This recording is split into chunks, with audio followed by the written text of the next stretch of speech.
Hi, my name's David.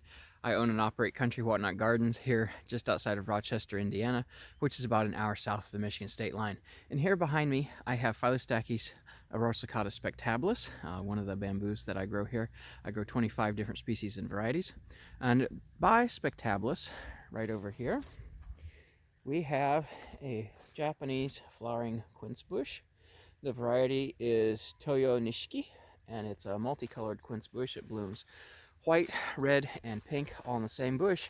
And we can see here a classic example of why you don't plant a multi-stemmed shrub next to bamboo, because it will come up and intermingle in there. And you can see last year when this bush was all in foliage, I thought I had all the bamboo cut out.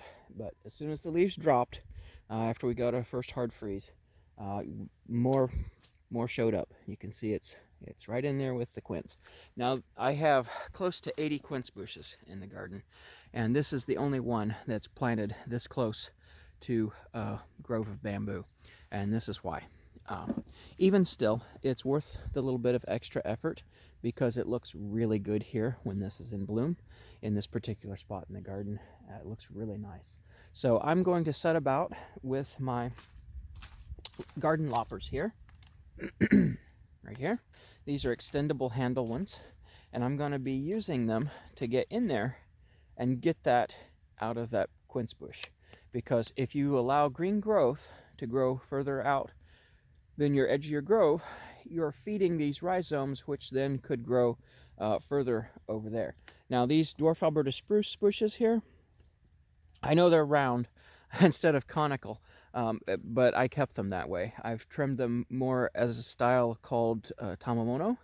Not quite. If they were real true tamamono, they would be a little bit more squat. I'm working on it. They have these new leaders here that are trying to come up to make themselves conical again, but I do try to keep them round. That will be another video. I'll do a whole video on dwarf Alberta spruce because they've got some little quirks that you have to work around to prune them if you're going to do that. So anyway, I'm going to get busy here on this, and you can watch me fish this bamboo out of here so you can see why you don't put a multi-stemmed bush next to bamboo. You can see my garden loppers here. They've got these buttons to press, and the handles extend right on out and then lock into place. And I'm going to use these to get right in there in that quince bush. Okay, now this bamboo comes up from right down here, and if I can get in there and lop that off below the growth point, I'll be coming along real well here. Then the next problem is fishing around in here. Now this bush does have thorns, so ideally I should have put safety glasses on. Okay, there we go. There's one culm, and here's another, and there's some more. Looks like I might have got most of it cut. Now with your Phyllostaches species, these don't root in water from the nodes. Some of the tropical species of bamboo will root at their nodes. Phyllostaches species don't do that. So if you cut this off and you don't have any root segments at the end, you don't have to worry about that taking root wherever you throw it.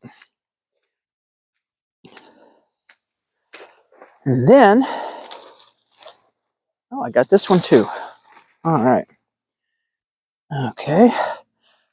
I did bring along a plastic bag in case I have to get down in the mud on my knees. I'm hoping I don't need it because the ground is so squishy from all the snow and ice melt and the rain that we've gotten that I think the water would probably just come up over the edge of the bag. Okay, there's some over on the other side I need to get.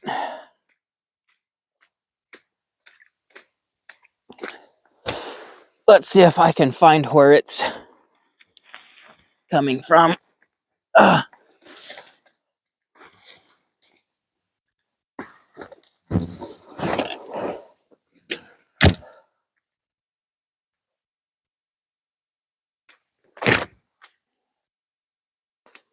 See, the problem with multi-stem bushes and getting things out of it is that it's so dense you can't really see where it's coming from. And this might be a job for a drier day to finish up when I can actually get down there and see where that is coming from. We'll see if I got that. We'll come over here, see if I can get my arm. And it's really difficult to get your arm back in here. Ooh, I might have gotten it. I did. Ah, there it is. Okay. Now, if you plant a single stem shrub by bamboo, it goes a lot better because when you have to cut the bamboo out from around it, you're not fighting through a jungle of stems like here with this quince bush. Oh, that's a loose piece. Okay. I thought I had more I needed to cut, but that turns out that's a loose piece. All right. Now there is a little bit more here. I'm going to see if I can't get down here. We'll see how this goes. Typical January. Okay. Okay, I did get, I think, part of it cut. Okay. Okay. There you have it. I think all that's left in there are some leaves that's hung up in the branches up higher here from where I pulled that other one out. I think this is just loose foliage. I'm not sure it's connected. Yep, let's just lay it in there. Okay, and that takes care of that. All right, it wasn't a big chore. It wasn't bad at all. And now, if I bring the camera over here, you can see that all that bamboo that was in there before is gone. And I just have a few combs to clean up here on the ground. I'll do another video sometime on pruning it out of single stem shrubs like these dwarf spruces that I have around here, dwarf Alberta, and also some holly bushes. Holly bushes they can be single stemmed, but they can also be multi. Where holly differs from the quince is, you see the quince forms a broad clump, and the stems can come out and originate from underground further out from where you planted the original plant. A holly bush more so has one central crown, and your stems will originate from that point so that you're not fishing around all of those stems. It's a holly is more, think of it as a Y, I guess. It all originates from down here, whereas a quince bush, it's like this, and it's broader. You got more stems to fish around.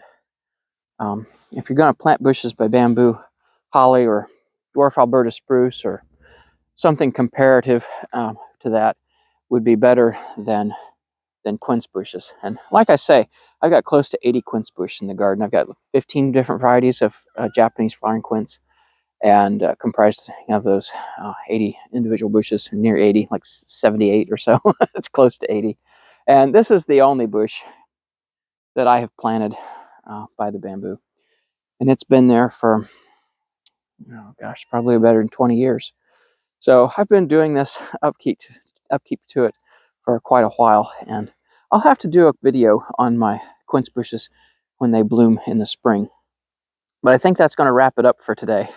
And I appreciate you stopping by again. I appreciate it. And if you enjoyed the video, don't forget to like, subscribe, and share. And until next time, thank you again for stopping by and take care. Bye.